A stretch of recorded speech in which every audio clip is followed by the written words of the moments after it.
Hoy día en una primera parte de la clase, voy a tratar la evaluación. Y aquí les quiero preguntar, ¿para cuándo nosotros tenemos fijada la primera evaluación? Porque eso la fijan ustedes. Profe, buenos días. Me parece que para el miércoles 13, la otra semana. Miércoles 13, Sí, profe. ya. Miércoles la primera evaluación. Ya, la primera evaluación yo decidí, bueno, lo tengo hace mucho tiempo ya en la plataforma, va a ser la evaluación dinámica, es decir, no la evaluación de contenidos. Y hoy día les quería entregar la rúbrica para esa evaluación, pero considero que igual tienen que tener un poquito más de plazo, por lo menos una semana para poder trabajar. Entonces, en un principio, yo propondría que puedan entregar su trabajo el viernes 15 o en el plazo que ustedes prefieran y me lo conversan ahora o lo que decían ustedes. Y ahí opínenme, ¿no?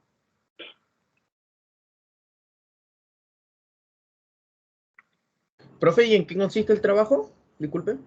Se los muestro de inmediato, porque tengo lista Gracias. la rúbrica para que lo puedan conocer. Denme 2 segundos. Como trabajo con 2 plataformas, Zoom y Teams, a veces me confundo un poquito con las plataformas. Lamentablemente en Teams muestro toda la pantalla por alguna razón, no sé por qué, pero aquí se ve, ¿no? Ven como lo principal, ven la rúbrica, ¿no? Sí, profe. Ya voy a abrirla, ahí van a ver exclusivamente la rúbrica, pero se ve así pequeñita, no la puedo agrandar un poco más. No, mejor se la dejo de la otra manera, ¿ok? ¡Ay, qué odioso! ¿Ustedes lo ven la rúbrica o no la ven? Ahora sí. Se ve chiquitita, Ahí, profe. pero ahí se ve un poquito más grande. Pero sí, levantársela así. ¿Ahí se ve un poco más grande? ¿O no? Se ve igual pequeña. Sí, profe, Ahí se ve más grande. Ya, ahí, ya. Listo, se la muestro. Esto es por complicaciones que me da Teams, que es bastante menos amigable que Zoom para mostrar como los recursos. Ya. Esta es la rúbrica. Aquí yo les indico las diversas exigencias que yo voy a hacer, pero antes de mostrarles esto, les voy a mostrar en qué consiste el trabajo. La primera evaluación consiste, bueno, aquí yo les indico, ustedes son 53 alumnos, son muchísimos alumnos. Yo voy a asignar diversos temas de Derecho Comercial 2, que de hecho aquí aparecen en la rúbrica más abajo. Cada uno tiene un tema distinto, cada una.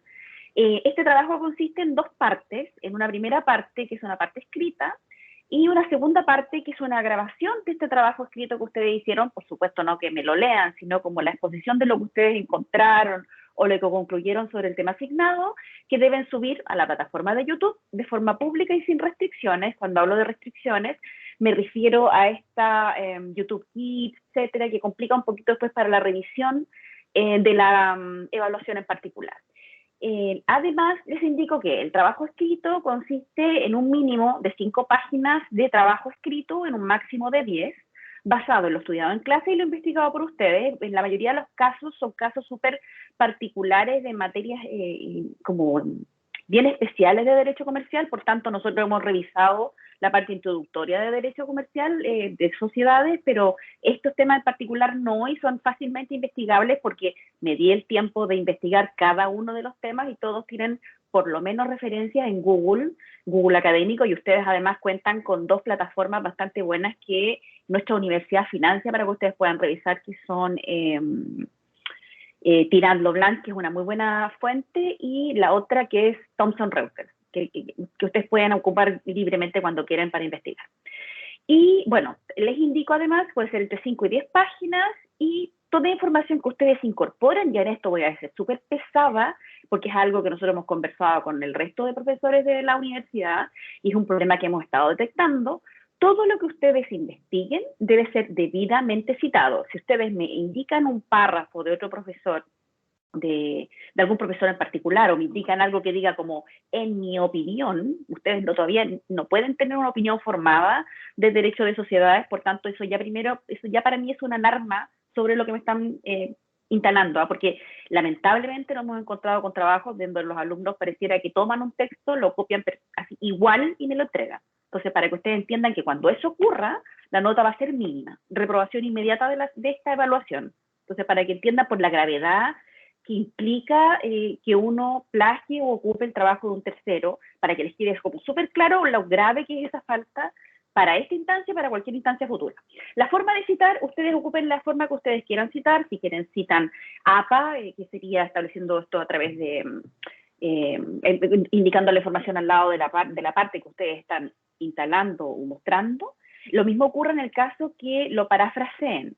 El parafrasear es cuando yo miro un texto, ocupo un texto para poder yo exponer y luego lo presento con mis palabras. Si yo hago eso, también tengo que citar. Tengo que poner Prado tanto, profesor, página tanto, XX, para que alguien que lea su trabajo después pueda investigar sobre el tema, ¿sí? Entonces, no puede ser que ustedes me entreguen 5 páginas de trabajo con una cita, o que me indiquen una bibliografía, y porque me indican una bibliografía, yo debiera entender qué partes del trabajo son parte de esa bibliografía. Entonces, para que entiendan bien de qué se trata esta obligación, y por lo mismo, también, otra cosa que ocurrió, esta evaluación no la pueden basar en el texto que yo les subí.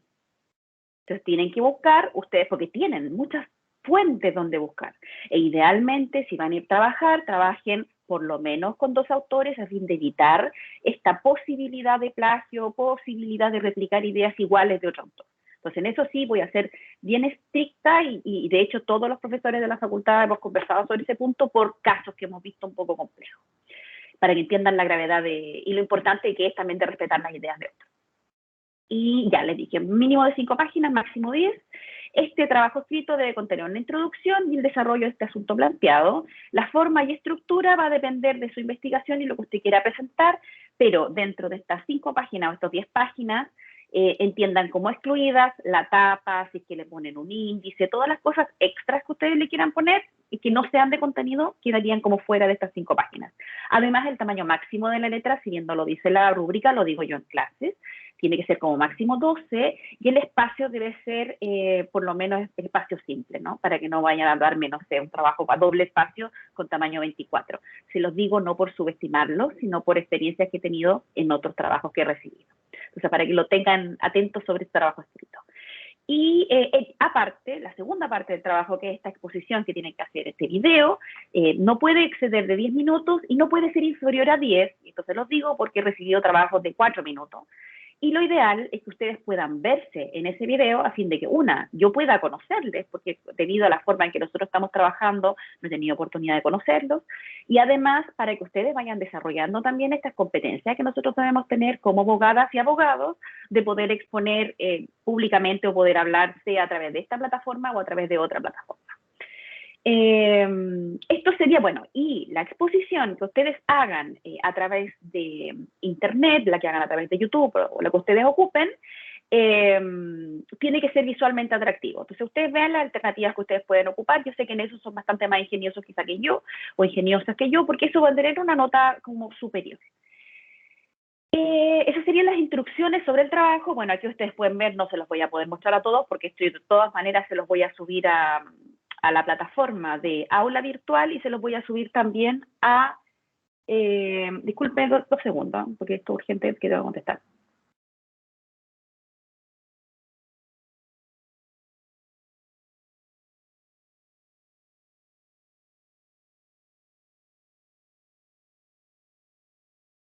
Ya, ahora sí. Disculpen. Esto se lo voy a subir a la aula virtual y se lo voy a subir también a Teams para que esté disponible y creo que también se lo voy a enviar también a su delegado para que lo puedan tener. Las otras instrucciones, estas instrucciones que aparecen acá en la rúbrica, yo creo que esta rúbrica o este tipo de modelo de rúbrica no debe ser nuevo para ustedes porque probablemente han visto cosas similares. Esto es a fin de que mi evaluación, la evaluación que yo haga de su trabajo, sea una evaluación de carácter objetivo donde ustedes conozcan desde una primera instancia todas las cosas que yo espero y lo que va a significar cada puntaje, ¿no? Los 3 puntos, 2 puntos, 1 punto, dependiendo de lo que ustedes entreguen. Y aquí yo les voy dando algunas instrucciones con respecto al manejo del contenido y la expresión escrita, la calidad del trabajo escrito y diapositivas, la ortografía y gramática, de cómo ustedes trabajen en este punto, y el trabajo y organización de este trabajo escrito y oral. Y si ustedes siguen o no siguen instrucciones, en este caso en particular, y las instrucciones son las instrucciones de la rúbrica. Entonces, por lo tanto, y aquí vuelvo a reiterar el tema de la gravedad de que uno tome ideas sin citarlas debidamente, y también les indico la importancia de que sigan las instrucciones cuando yo indico cómo deben subir el video, porque he sido bastante clara tanto en la rúbrica como, en la clase ahora y en lo que hemos conversado. Entonces, para que sepan que estas son cosas que se van a evaluar y cómo se van a evaluar. Además, para que ustedes conozcan también desde un principio cómo van a ser evaluados, yo aquí les indico la escala de evaluación, es decir, las notas, dependiendo del puntaje que ustedes van a tener, la nota que van a obtener. Eso para que la revisen y cuando hagan el trabajo lo hagan a conciencia, entendiendo que es una evaluación como cualquier otra, ¿no? Porque quiero que les quede eso claro.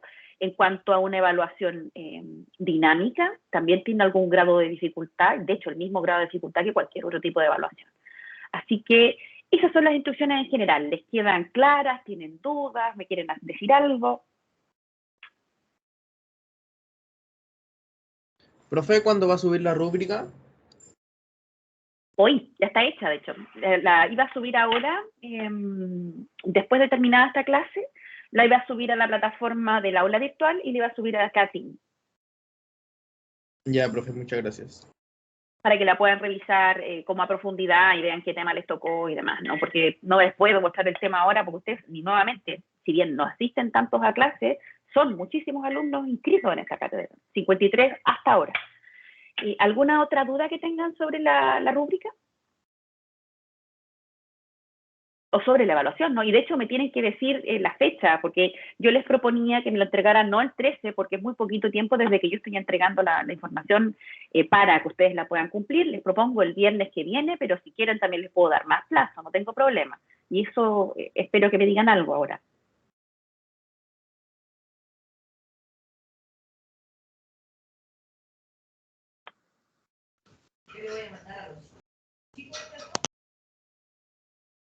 Sí, profe, yo creo que podría dar más plazo el 13 porque tomándolo en cuenta, sí, el 13 es muy poco tiempo. Es poquísimo tiempo para hacer algo como alguna investigación y demás, ¿no?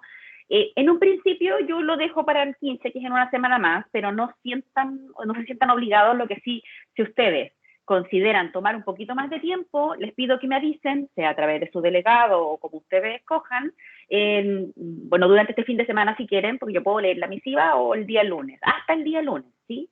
Cosa de yo saber y yo programarme, si bien el día lunes es feriado, ¿no? El martes me entregan la información y me dicen, profesora, nosotros decidimos que el trabajo lo vamos a entregar en esta fecha. ¿Les parece? Sí, profe. Gracias. Ya. Sí, profe. Para que ya, gracias. Entonces, para que lo tengan en atención y puedan revisar detalladamente la rúbrica, a pesar que las instrucciones se las di, pero para que conozcan cuáles son los temas que les van a tocar. Los temas son bien particulares de derecho comercial. A algunas personas les va a tocar derecho corporativo, a otros les va a tocar, no sé, importancia de la sociedad anónima en Chile. Hay otra gente que les va a tocar algo que se llama el levantamiento del velo corporativo, que tiene que ver con derecho de sociedades y así, diversas materias. A algunos les va a tocar derecho a sociedades en relación con derecho al consumo, todas materias que ustedes pueden encontrar, como les digo, en Google Académico. ¿Saben lo que es Google Académico, verdad? Yo asumo que sí, pero pregunto por si no lo saben.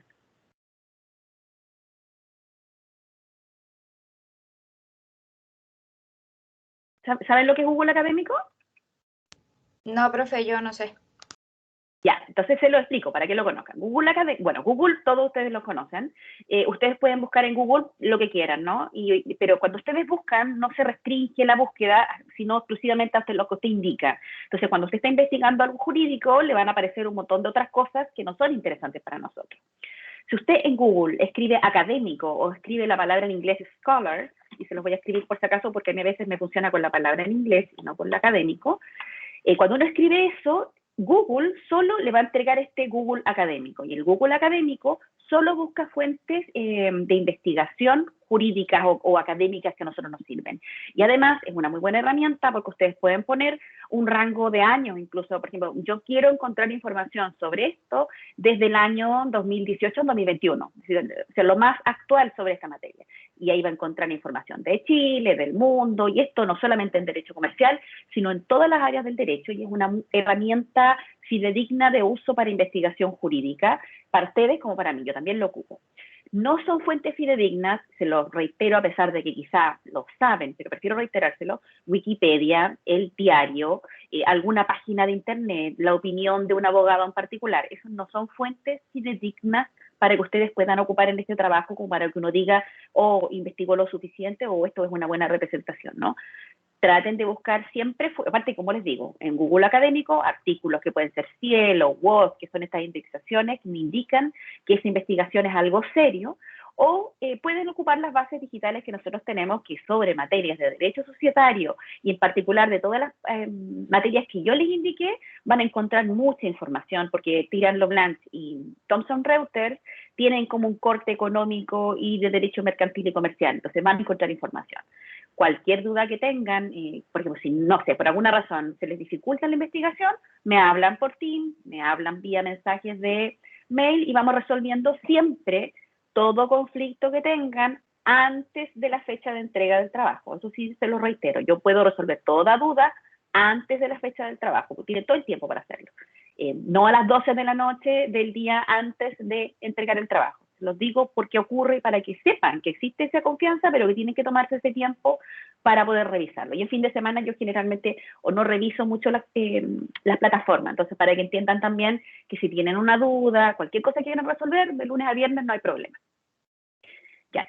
¿Alguna otra duda con respecto a esto que pudieran tener?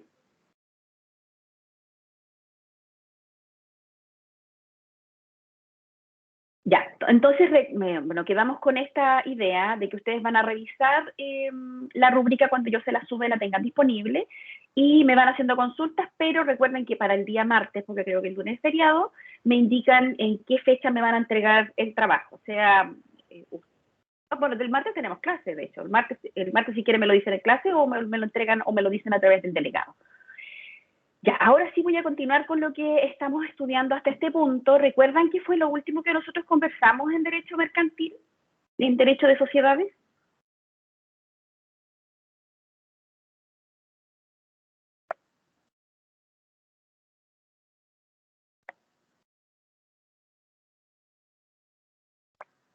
Profe, creo que lo último que vimos fueron las sociedades anónimas deportivas. Creo, no estoy Sí, seguro. estuvimos como conversando cuando hablamos de la parte introductoria, como de esta parte más teórica de que lo que constituyen las sociedades, y hablamos de estas sociedades anónimas deportivas, como de un antecedente histórico, cuando estábamos hablando de cómo ha ido evolucionando el derecho societario en Chile, y conversábamos que ha sido trabajado no tanto modificando el código de comercio en particular, sino más bien incorporando leyes especiales en el apéndice de este código de comercio, que era lo que conversamos dentro de la última clase, entre otros temas, ¿no? Y bueno, dentro de esto, lo que vamos a estudiar hoy día y que tiene que ver con un texto que ustedes debieran haber leído, y aparte, otra cosa, yo le subí a la plataforma otro texto que habla de derecho de sociedades y empresas, cuando puedan, para que lo puedan revisar, si es que no lo han revisado ya o no lo han visto, porque tiene que ver con algo que nosotros vamos a ir revisando durante el semestre. Ya.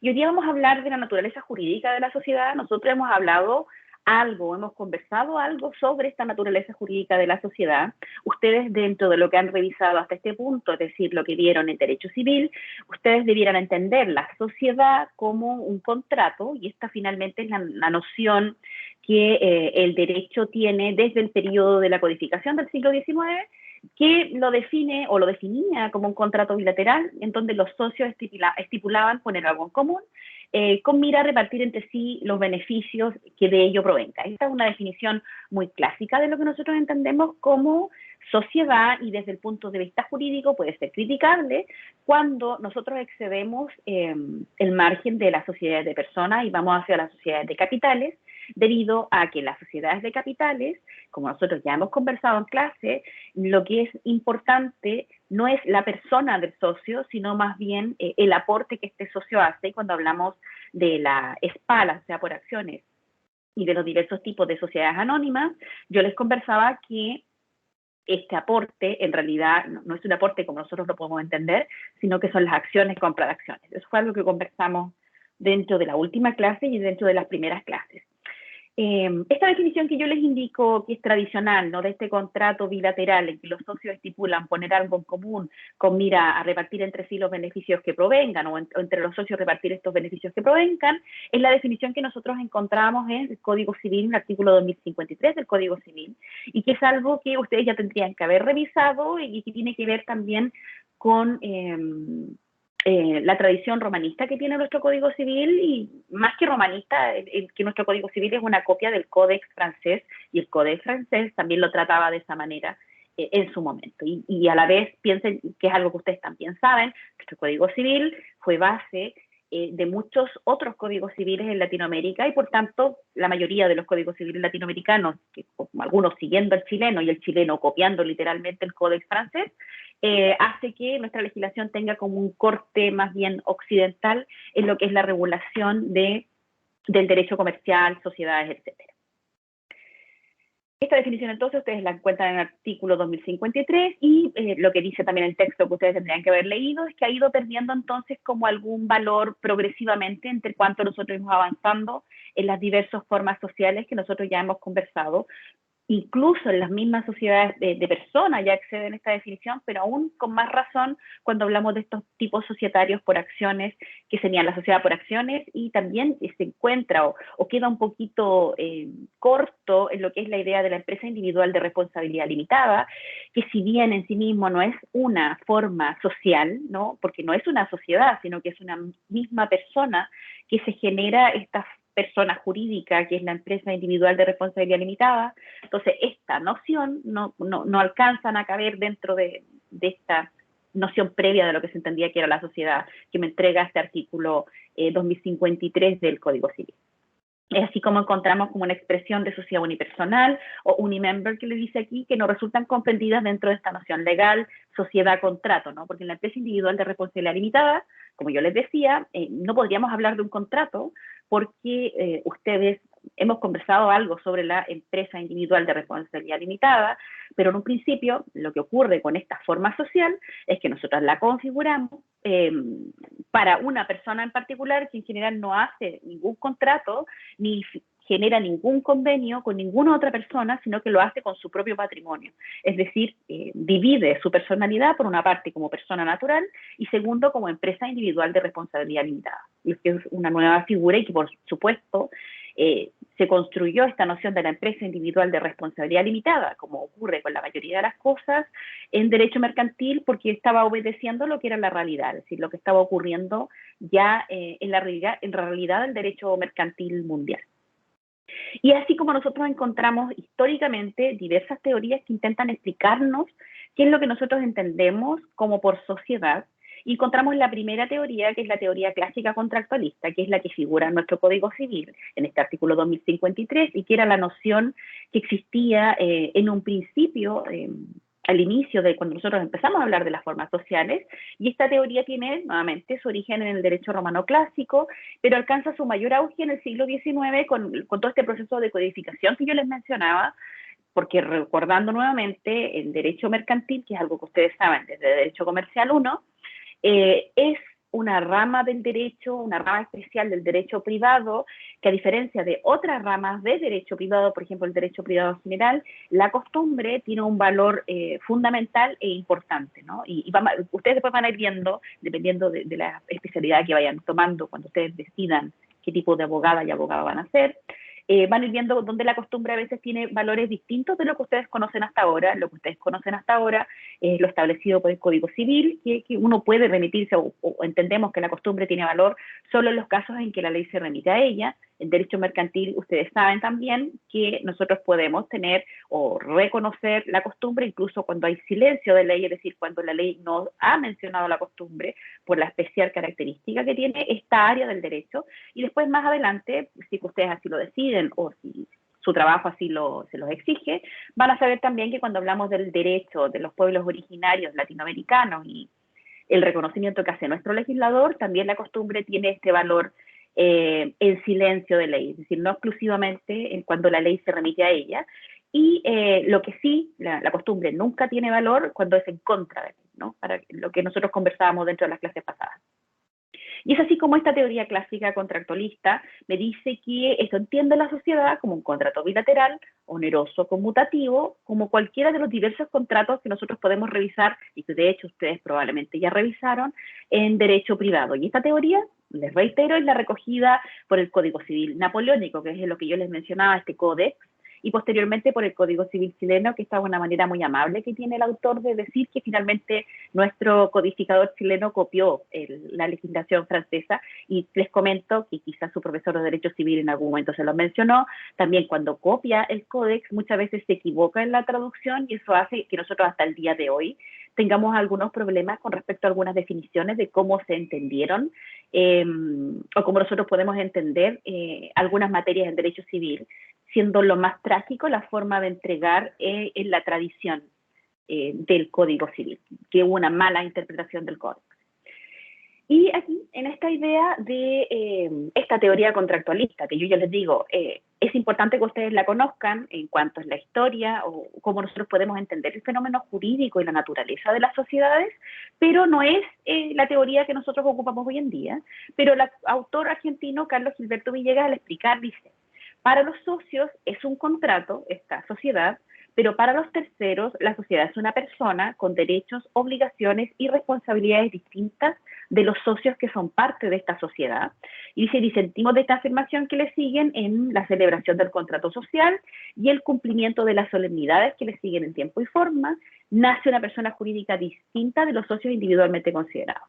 Y aquí dice que como señala el Código Civil en el artículo 2053, de manera que si bien ante los terceros va más allá de un contrato y es una persona jurídica, resulta también que los socios deben reconocer en esta a una persona jurídica con existencia propia y diversa de la de sus miembros. Es decir, nosotros reconocemos esta naturaleza como contrato que pueda tener la sociedad, con todas las discusiones dogmáticas que nosotros hemos dado y entendemos que tiene este concepto de contrato de sociedad como un contrato en particular, pero si le buscamos algún sentido, entonces tendríamos que entender que es un contrato para los socios que suscriben o son partícipes de la configuración de esta sociedad, si estamos hablando de la sociedad de personas, porque este argumento se hace más difícil cuando nosotros pensamos en la sociedad por acciones, y para los terceros, es decir, para las personas que generan alguna actividad con la sociedad en particular, se entiende que es una persona jurídica diversa, que es algo que nosotros hemos conversado dentro de las clases hasta ahora, ¿no? Cuando revisamos las formas sociales que nosotros ya vimos de personas, que era la sociedad colectiva, tanto civil como mercantil, y cuando hablamos de la sociedad de responsabilidad limitada, ambas formas sociales de aquellas donde nosotros hablamos que son sociedades de personas, donde lo que importa es la persona más que el capital. Después encontramos otra teoría, que es la teoría unilateralista, y se presenta ante la crítica dada desde la doctrina con respecto a este contrato o esta teoría clásica del contrato, o que la sociedad es un contrato, y lo que dice esta teoría es nuevamente esta discusión que la naturaleza jurídica de lo que nosotros entendemos como la sociedad no podemos entenderlo como un contrato, porque si entendiéramos que así es, requeriría de una contraposición de intereses entre partes, es decir, de quienes están suscribiendo el contrato debiera haber una contraposición de intereses, y se indica por parte de esta teoría unilateralista que han surgido diversas teorías que pretenden explicar esta naturaleza jurídica de la sociedad, señalando que su acto constitutivo o fundacional es un acto unilateral y no bilateral. ¿Por qué dice esto? Dice que es un acto unilateral porque en realidad las personas que concurren a la celebración de esta sociedad, nuevamente siempre pensando más en la sociedad de personas que en la sociedad de capitales, expresan o tienen esta voluntad única para generar este contrato de sociedad. No hay voluntades contrapuestas, no hay intereses contrapuestos en la generación de este contrato, cosa, según lo que dice esta teoría, que uno podría encontrar en otro tipo de contratos o formalmente en lo que nosotros entendemos como un contrato, y pensemos en el contrato de compraventa, donde en efecto no encuentran intereses contrapuestos en el aspecto que por una parte hay una parte que lo que desea es vender, porque lo que quiere obtener es el precio de la determinada cosa, y el valor que tiene la cosa que está vendiendo ya no vale tanto para esa persona, y el otro interés contrapuesto sería de la persona que desea comprar, y la persona que desea comprar necesita la cosa en particular y valora más la cosa en particular que el monto monetario que tiene, ¿no?, para pagar por esa cosa. Se refiere por intereses contrapuestos. En este caso, nosotros cuando hablamos de la sociedad, nosotros entendemos este sentido finalista que tiene la sociedad. Los socios todos tienen una misma intención, que es configurar esta sociedad, poner un aporte en común, con la intención, y su intención, el fin último de ambos, que no es contrapuesto, es obtener estas utilidades o ganancias a repartir. Por eso es que esta teoría unilateralista discute si verdaderamente nosotros podríamos hablar de un contrato. Dice que dentro de estas corrientes, doctrinas unilateralistas, encuentra dos corrientes, quienes sostienen la doctrina del acto colectivo y otros que sostienen la doctrina del acto complejo. Ambos concuerdan que la sociedad nace de este concurso de voluntades que convergen en cuanto al contenido y finalidad requerido por los intervinientes de esta sociedad, ¿no? De este acto unilateral. Y respecto de la doctrina del acto complejo, esta postula que, manifestada la voluntad de los socios en torno a dar nacimiento a la sociedad, todas estas se confunden y pierden su autonomía, fusionándose en una voluntad colectiva. Es decir, nosotros generamos la sociedad, los socios están todos de acuerdo con respecto a la finalidad de crear esta persona jurídica distinta, sociedad, para la generación, bueno, de esta persona jurídica y la obtención de utilidades, que sería ese el fin. Pero una vez que hacen o participan de este acto, sus voluntades se fusionan y se convierten en una misma voluntad. Y por eso es que me habla de este acto de carácter colectivo, ¿no? Es así como se fusionan las voluntades y yo podría entender entonces que se produce una pérdida de la autonomía de los socios que participan y hablamos de esta voluntad de carácter colectivo. ¿Tienen alguna duda hasta este punto?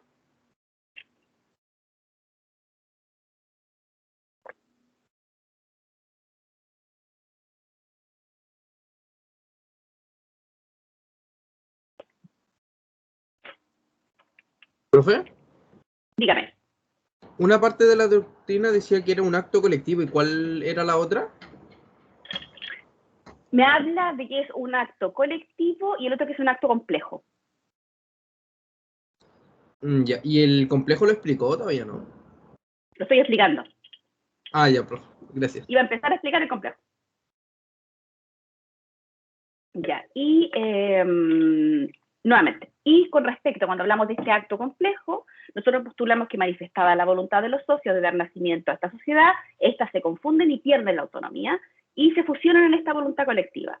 Por otra parte, nosotros encontramos la del acto colectivo, que me dice que si bien existe una convergencia de voluntades, es decir, todas las voluntades concurren a crear la sociedad, ellas no se absorben y fusionan como trata de explicar esta anterior teoría, sino que mantienen su individualidad. Es decir, nosotros ya, por el hecho de reunirnos a generar este contrato de sociedad, no nos reunimos, o sea, por el hecho de reunirnos no perdemos nuestra identidad o nuestra individualidad, pudiendo perfectamente nosotros diferenciar entonces la voluntad de la sociedad y la voluntad de los socios que la componen.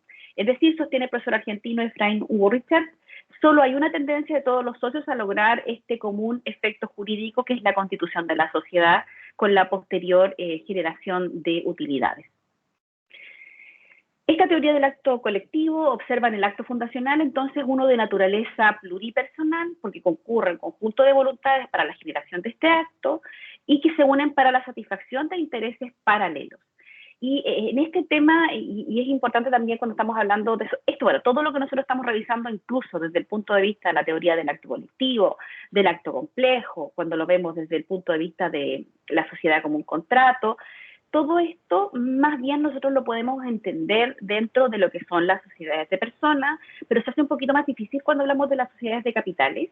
Y en esto me quiero detener un poquito porque, como saben, muy probablemente, porque me imagino que están revisando la prensa y los medios, hubo todo un caso o toda una discusión a nivel nacional e internacional de los Pandora Papers. ¿Lo vieron?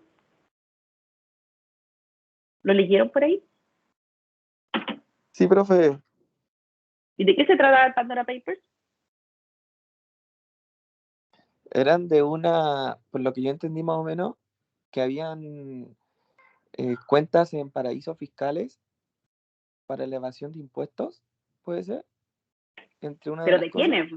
Porque hay, siempre ha habido, pero eran, por ¿quiénes? ejemplo, eran de presidentes, ministros, cantantes, de gente importante. Hasta Chayanne estaba, que fue lo que a todas nos rompió el corazón a los que estimamos a Chayanne. Estaban paraísos fiscales, entre otros, ¿no? Ya, ¿por qué se los acostó? Parece que cada vez que se hagan filtraciones en paraísos fiscales vamos a tener nosotros un representante. No, sí, siempre ocurre, ¿no? ¿Por qué se los indico a toda esta gente dentro del temario que yo les subí? Hay algunos que les tocó, creo que 3 o 4 temas relacionados con Pandora Papers y lo que es la protección de de las sociedades o los patrimonios nacionales. ¿Por qué se los menciono? Porque pasa que esta filtración, que fue internacional y que por supuesto tocó a personajes muy importantes nacionales, el más grave, en nuestro caso en particular, sería el presidente de la República, y específicamente sobre un proyecto que es la minera Dominga, ¿no? Que es un proyecto en particular donde hay una serie de discusiones, pero más allá de esa discusión que uno pueda dar con respecto a eso, tiene que ver cómo nosotros en Chile regulamos a las sociedades en esto que nosotros estamos hablando, y en particular las sociedades anónimas y las sociedades por acciones, donde a diferencia de todo lo que nosotros estamos conversando ahora, de lo que lo era la teoría clásica de derecho societario, a las personas que son parte de estas sociedades les interesa que nosotros no conozcamos quiénes son.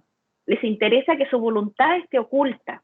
Y por eso también a algunos y algunas compañeros les va a tocar hablar de lo que es el levantamiento del velo corporativo. El velo corporativo es particularmente eso, es decir, yo soy parte de una sociedad y yo no quiero que el resto de las personas sepa que yo soy parte de esta sociedad. Y ahí donde estas teorías que nosotros estamos revisando hasta ahora no calzan dentro de la sociedad anónima, que en su propia naturaleza nos dice que es anónima, ¿no? Que yo quiero participar de una sociedad, pero no quiero que eso sea algo tan conocido. Y por eso se habla por muchas faltas como Pandora Papers y así, muchas otras faltas a nivel internacional, donde debido a este secreto, debido a estas posibles gestiones que yo puedo hacer encubierta por la persona jurídica a la cual pertenezco, entonces yo hago algunas acciones que podrían ser por lo menos criticables desde el punto de vista jurídico. Y por eso se habla de esta teoría del levantamiento del velo corporativo, es decir, que nosotros en ciertos casos, por la gravedad de lo que estamos investigando, podamos levantar el velo corporativo y podamos conocer quién está detrás de estas sociedades. Para quienes están dentro de estas sociedades y debido por algunas decisiones cuestionables que toman, no quieren que se levante el velo corporativo. En el caso particular de lo que ocurrió con el presidente Sebastián Piñera, al día siguiente de que explotó esto a nivel mundial, salió una declaración indicando que este caso en particular ya había sido conocido y que además todo lo que es su patrimonio en los dos regímenes en los cuales ha sido presidente de Chile están sujetos a administración de un tercero, un fideicomiso ciego. ¿Saben de qué escucharon la declaración del presidente con respecto a Pandora Papers? Sí, profe. ¿Y saben lo que significa cuando yo hablo de este fideicomiso ciego? Creo que es que el presidente en ese caso no puede intervenir o dar instrucciones o algo así respecto a sus bienes. Que él lo entrega y la otra persona se encarga completamente. Y él no puede intervenir o dar opinión ni nada. Muy bien, Dani. Y, Dani, ¿te acuerdas de la definición o ustedes cuando revisaron fideicomiso? De que, así, no fideicomiso ciego, sino la figura fideicomiso, cuando lo revisaron en derecho en algún momento.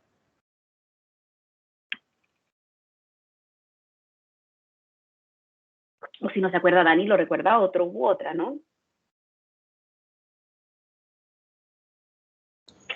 Profe, era respecto a que una persona le entregaba un bien a otra para que esa se le entregara a otra persona. Claro, aquí es como un contrato de fidelidad, ¿no? Claro. Los fideicomiso, yo le encarcomiso, recuerden, y eso tiene también la importancia del derecho romano, nuestro derecho, fideicomiso es una palabra que deriva finalmente de un latinazgo que tiene que ver fidei, la fidelidad, comiso, que le encarga a un tercero esta gestión. Y ¿por qué se lo digo? Porque recordándolo de esta manera se nos hace más simple recordar lo que es el fideicomiso. Y cuando hablamos de fideicomiso ciego es una figura un poquito más moderna y un poquito más compleja de los fideicomisos como ustedes lo estudiaron en su momento, pero precisamente tiene que ver con lo que dijo Dani, es decir, donde yo entrego la administración de mis negocios porque no quiero ser cuestionado sobre las decisiones que puedo tomar o porque mis intereses pueden cruzarse entre lo público y lo privado de mi interés privado, y se lo entrego a este tercero, y ese tercero toma decisiones como si fuera yo, es decir, puede comprar acciones, vender acciones, trasladar patrimonio, etcétera, y yo ni siquiera tengo alguna participación, ni siquiera sé que se tomó esa decisión con respecto a mi patrimonio. Entonces el presidente de la República indica de que en ese tiempo, o sea, desde que él es presidente de Chile, en los dos momentos que lo ha sido, siempre ha estado en fideicomiso ciego, y además, para poder como quitar un poquito a la falta que se cometió en el momento, dice que no solo él, quizás la obligación que la ley establece que tenga un fideicomiso ciego, pero también su familia, toda su familia también está sujeta a un fideicomiso ciego, desde que él ha sido presidente de Chile. Ahí está la discusión, ¿no? De si efectivamente el hecho que se haya constituido un fideicomiso ciego significa que sus intereses crucen o no se crucen con lo público. Y esto se los indico porque es muy importante en derecho societario y ustedes cuando investiguen sus trabajos se van a dar cuenta que muchas veces se producen estos cruces entre los intereses públicos y el interés privado, y en el caso, y algunos también tienen con respecto a lo que es la modificación del derecho societario chileno, y que tiene que ver también con el modelo que nosotros seguimos, que es el modelo norteamericano, que se requiere un poquito más de fiscalización por parte del Estado, más participación de agentes del Estado para impedir que se produzcan estas irregularidades, porque en el caso chileno nosotros somos una economía muy dependiente, pequeñita, netamente extractiva, y el hecho que terceros o grandes capitales nacionales retiren dinero y lo entreguen a paraísos fiscales es un conflicto para nosotros porque aquella ganancia que podemos tener para el bienestar común está siendo llevado al extranjero. Y aquí les pregunto también si pudieron participar o ver el seminario que les subí el día martes.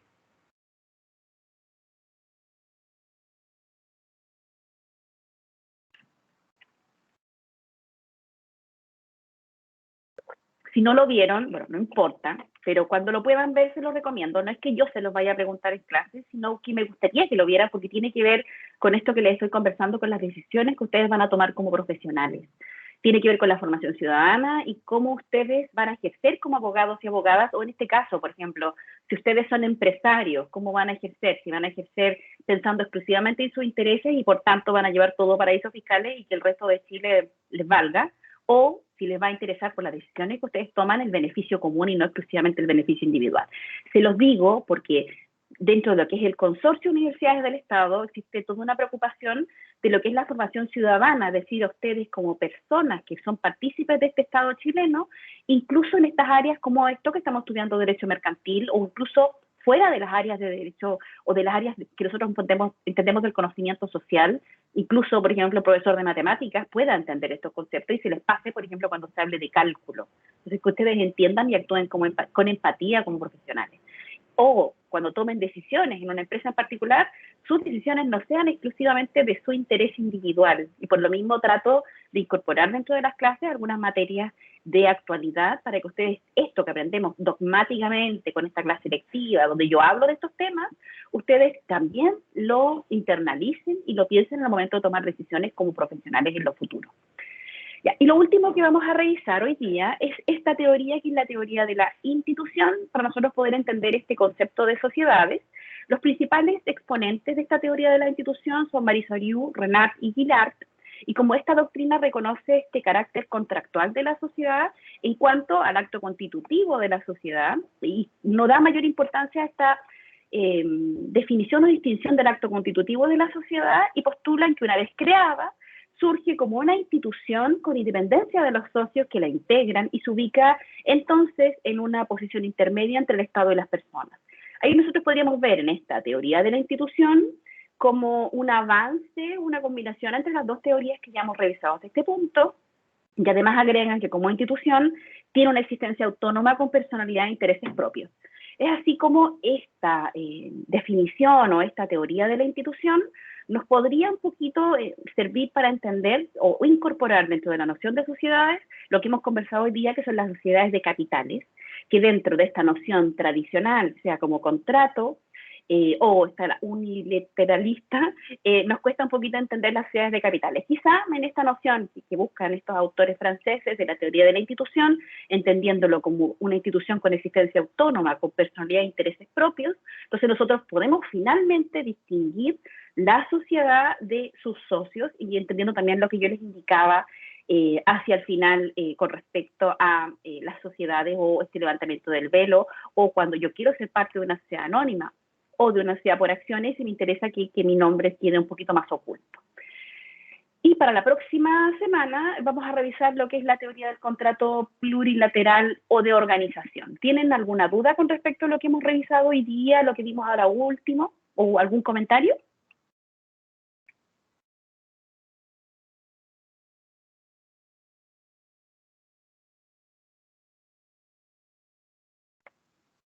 Yo al menos no, profe. Ya, gracias Máximo. Entonces nos vemos el próximo martes. Recuerden que me tienen que avisar qué día me van a hacer la entrega del trabajo para yo programarme. En este momento les voy a subir la rúbrica Teams y se lo voy a subir a la aula virtual para que lo puedan revisar. Cualquier consulta me la puedan hacer hoy o durante el fin de semana, pero se los voy a contestar el martes. Así que nos vemos, que tengan buen fin de semana largo. Chao. Chao, profe, Chao, muchas profe, gracias. gracias. Hasta Chao, luego. profe, Chao. cuídense. Chao. También ustedes, chao.